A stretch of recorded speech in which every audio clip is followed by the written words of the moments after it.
Hey YouTube, welcome to another Valkyrie Connect video. My name is Akeo, and in this video we'll be going over a topic that I've seen get brought up quite a few times on the Reddit community, and that is the 0th to 1st turn, and what order do the units attack or activate their items abilities in.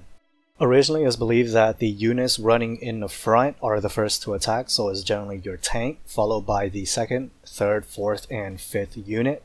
Since when both teams start running towards each other, the first units to stop generally are the tanks, and then it starts cascading back until the last unit stops, which is your range usually, or the mage.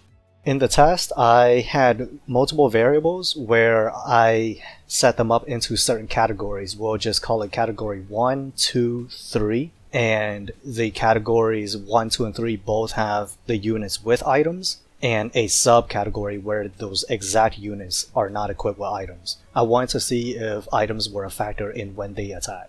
Each category had a subsection in which I manipulated a variable to see if there were any changes as I changed the team little by little. I had 3 theories, and one being that the specific class dictates on when the unit attacked or initiated their skill. The second theory was a specific unit always attacked in this order, and if a unit had a priority over that other unit, then it will be pushed back in the order. If they both had the same priority, they would both attack at the same time. The last was whether a unit had an item equipped or not, then that would dictate on when they use their ability initially. Each time I tested out a variation, I tested it 10 times to make sure that there were some consistencies, and if there were any variations, I recorded it as well. In front of you is the data chart that I did all of my recordings, and I will break it down to you on what it means as well as how I did my testings. Alright, so the data chart is broken down into 4 sections. The first section being the leftmost, where you see Luca, Skadi, Freya, Baldur, and Momiji as the top team. And as you move down to a subsection where I changed Skadi out for Thor, and the last one I changed Baldur out for Hel. And the second category you see is where Niji, Freya, Hel, Baldur, and Momiji are the main units. And when you move down to the next subsection, I swapped Momiji out for Art. And the third one, I swapped out Art, put back in Momiji, and swapped out Baldur for Ronco.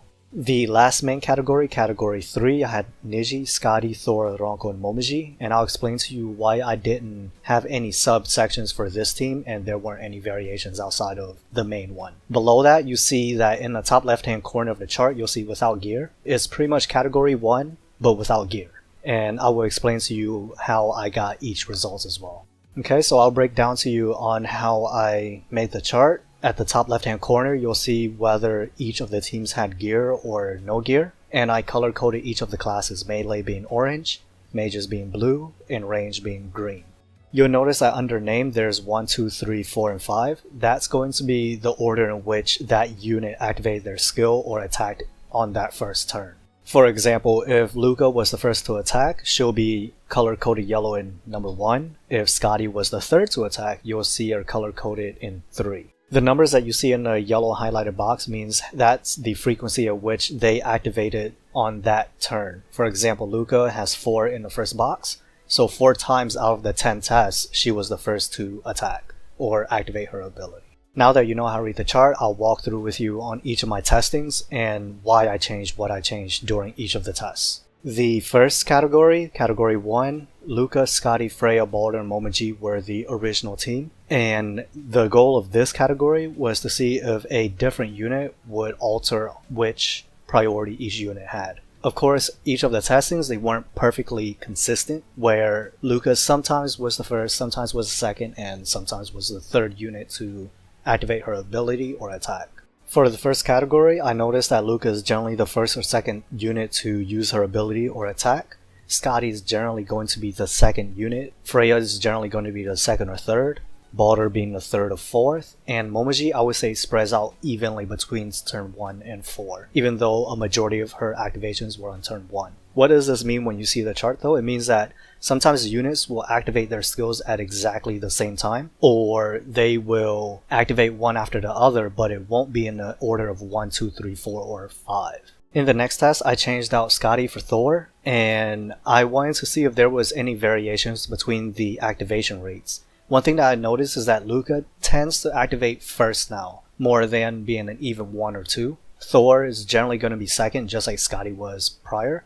And that Freya tends to be the first to activate with Luca as well. There were instances where Luca and Freya will activate at the same time, and Thor will follow right after with Momiji. Balder tends to be the last to activate his ability. I'm not sure why, but it will be a trait that you'll see throughout multiple testings. In the last test of Category 1, I swapped Balder out for Hel. I wanted to see if I put a unit in slot 4, will they tend to activate at the same rate as Balder did, which is generally being one of the last. One thing that I noticed when I swapped Balder out for Hel is that Luca and Thor will activate later in the turn order, where Luca tends to be the third to activate.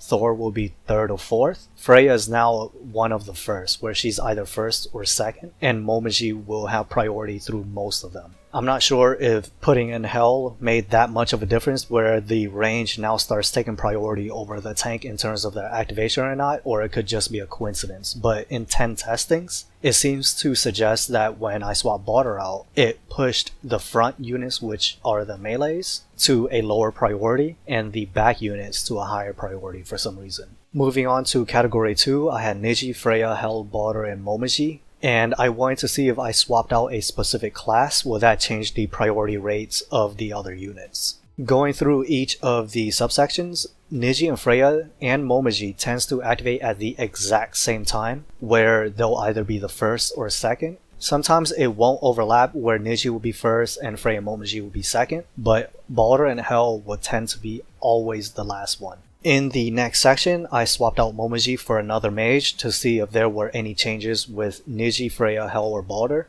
One thing I've noticed is that when I swapped out Momiji, Hel was one of the first to activate along with Freya and Niji. Balder tends to stay the same. Though he sometimes activated second or third, he is one of the lower priority units where he is generally last or second to last to activate. Swapping out Momiji for Art didn't change much in terms of Freya's and Niji's priority, but Hel bumped up to being one of the first units to activate, while Balder and Art tended to be one of the last. The last section for this category, I swapped out 2 mages for 2 range, where I put back in Momiji and added in Ronko in place of Balder. I've noticed that Niji and Freya still stayed the same in terms of priority. Hel bumped down a bit to be one of the second or third to activate, and Ronko and Momiji tend to be the third, fourth, or fifth to activate their skills. The last category had Niji, Scotty, Thor, Ronko, and Momiji. The reason why there weren't any subsections for this one is because I wanted to see if I added in Scotty and Thor with 2 ranges, will there be a change in the priority in terms of Scotty and Thor competing for second activation, or Ronko and Momiji competing to be one of the last. The first thing that I've noticed is that Niji 100% of the time activated first, followed by Scotty and Thor competing back and forth on which activated next. Ronko tended to be one of the last ones to activate, while Momiji being one of the first to activate with Niji or Scotty or Thor. My testing got a bit interesting when I removed all the gear off of each of my units to see if there were any differences in terms of their dispersion pattern compared to the ones with gear, and I've noticed that the gap between each activation was much lower. There was less of the dispersion as I saw in the previous charts, where a unit could sometimes be the first and sometimes be the third to activate. If you compare the Luca, Scotty, Freya, Balder, Momiji without gear to the chart where they do have gear, you'll notice that the dispersion pattern is way different. Luca tends to activate first in the chart without the gear than with the gear. And if you notice that Scotty tends to be more third than second, Freya tends to be first with Luca, and Balder bumped up from being one of the last to being second or third to activate, and Momiji bumped down to being one of the last to activate compared to how she had it when she had gear. The second portion of the chart, though it looks different from the one with gear, the gaps between the activation rates are way different than they are from the one with gear. I've noticed that Luca isn't one of the first to activate now, but Freya, and Momiji is one of the last instead of one of the first.